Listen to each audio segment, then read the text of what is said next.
Hello everyone, and welcome to Dutch Greybeard. In less than 2 weeks, the new novel by Eowyn Ivey will be published. We had to wait 10 years for Black Woods, Blue Sky.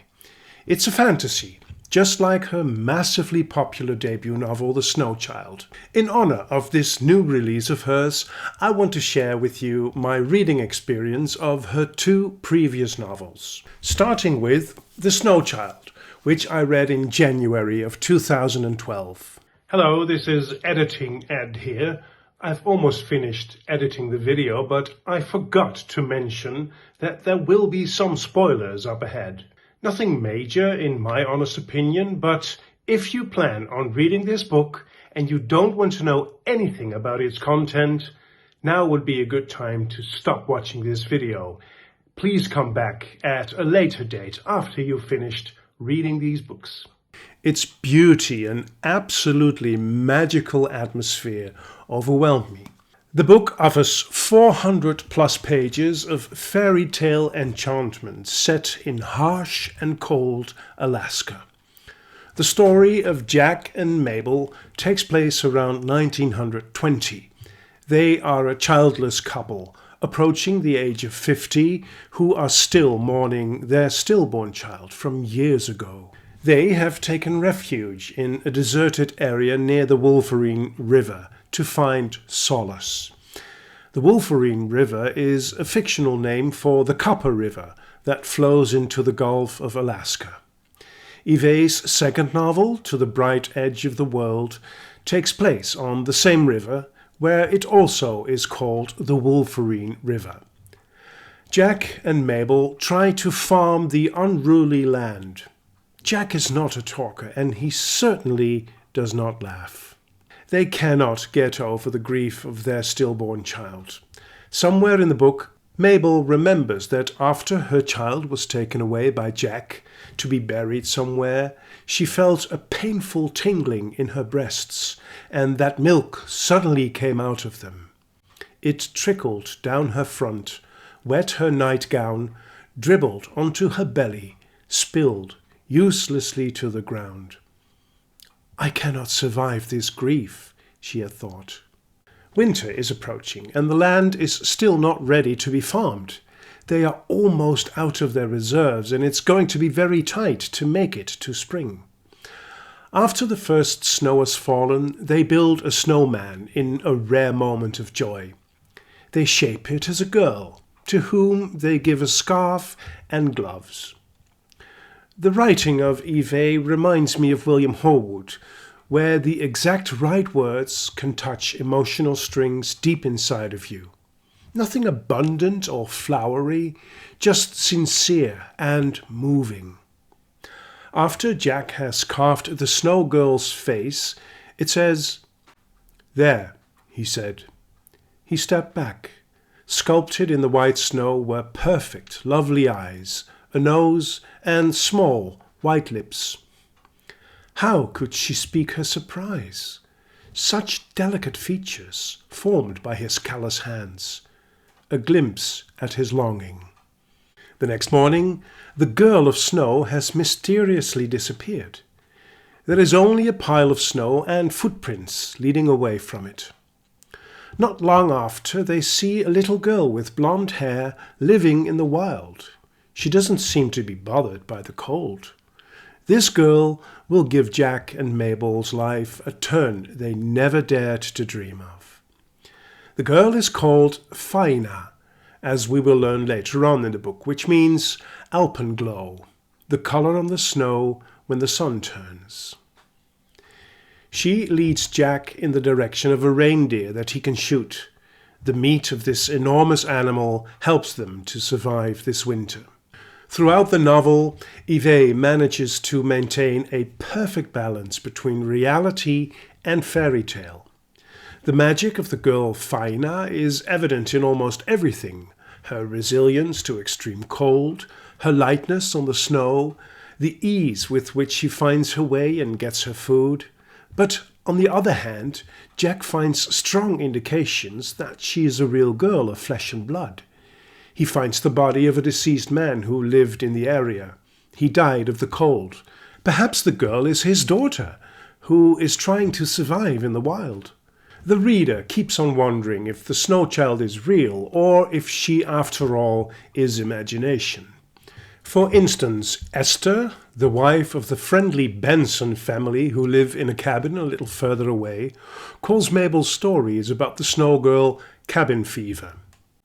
Sometimes your mind starts playing tricks on you.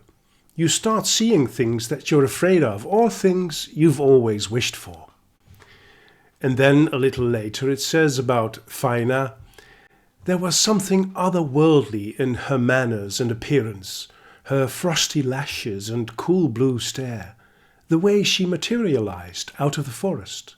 Another thing that is remarkable is that the dialogue with Faina is written down without quotation marks, as if what is being communicated is conveyed purely by thoughts and not by voice.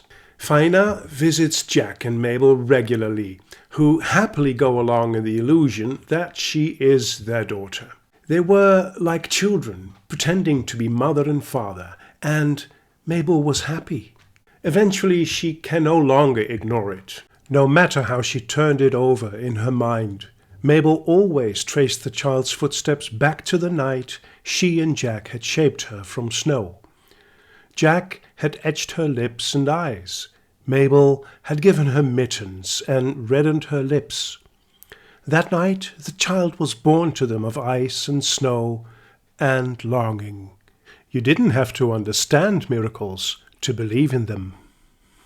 I do not want to spoil anything more about this beautiful story.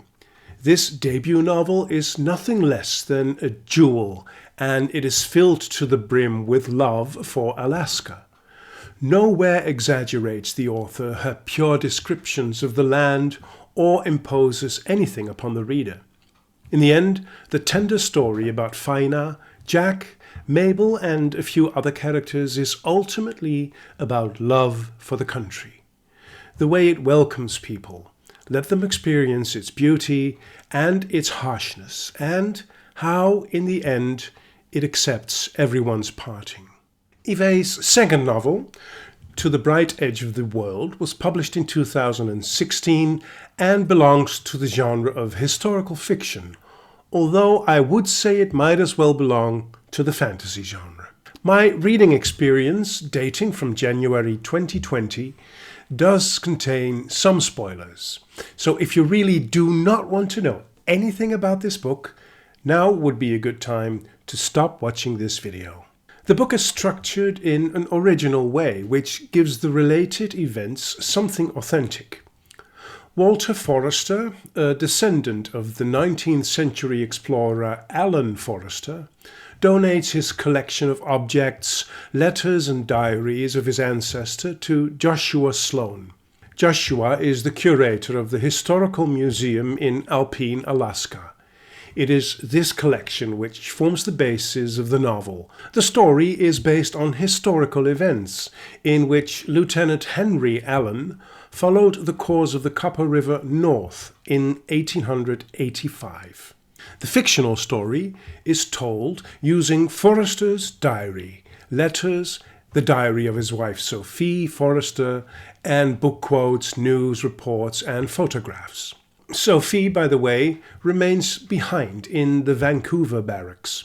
This first United States Army base in the Pacific Northwest was established in 1849. Her entries give the reader some insight in society around the end of the 19th century. The epistolary character of the book gave me the impression that I was reading a history book, written by the explorers themselves experiencing it.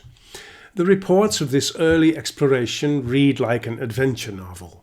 With his team of 5 men in total, Colonel Forster explores the land along the Wolverine River. It is a cold wilderness of the then largely undiscovered Alaska, which was only recently bought from Russia for next to nothing. In his first letter to Joshua Sloan, Walter warns that some of the diary entries from Colonel Forster and his wife Sophie are downright fantastical.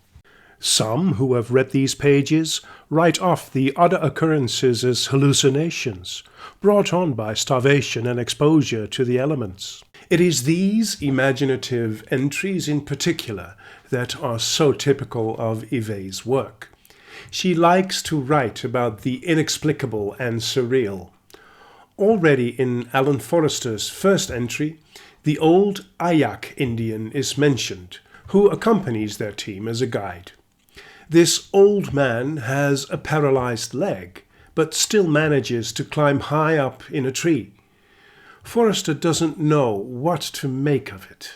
I'm left vaguely uneasy, as if I witnessed a bird flying underwater or a fish swimming across the sky.